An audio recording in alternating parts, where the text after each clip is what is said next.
আপনি বাড়ি বাড়ি গেলেন, ভোটার লিস্টে নাম মার্ক করলেন, এই নামটা তুলবে কে, এই নামটা ডিলিট করবে কে? এই যে আপনি বললেন যে এই লোকটি মৃত, আমার বাবার নাম ভোটার লিস্টে আছে, তিনি মৃত, এই নামটা ডিলিট করবে কে?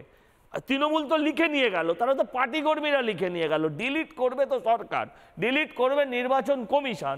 সেই মমতা ব্যানার্জির এই সুস্পষ্ট অভিযোগের ভিত্তিতে নির্বাচন কমিশন তারা সিদ্ধান্ত নিল যে এসআইআর হবে, তার আগে এসআইআরের কোনো সম্ভাবনা ছিল না। মুশকিলটা হচ্ছে যখন শনি চাপে এরমভাবেই আসে, কপালে যখন শনির দশা থাকে না তখন এরমভাবেই আসে, নিজের কবর নিজেই করে।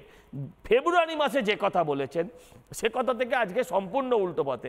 আমার বক্তব্য হচ্ছে ঘুরপথে এনআরসি। আপনি আমাকে বুঝিয়ে বলুন তো, এনআরসি পশ্চিমবঙ্গ ছাড়া আর কোন কোন রাজ্যের জন্য অ্যাপ্লিকেবল?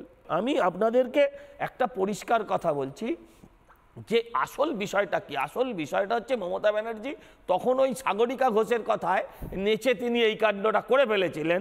এখন বুঝতে পারছেন যদি এই মৃত ভোটার, চলে যাওয়া ভোটার, স্বর্গীয় ভোটার, নামের আগে চন্দ্রবিন্দু যোগ হওয়া ভোটার, তারাই তো মমতার সরকারকে বাঁচিয়ে রেখেছে।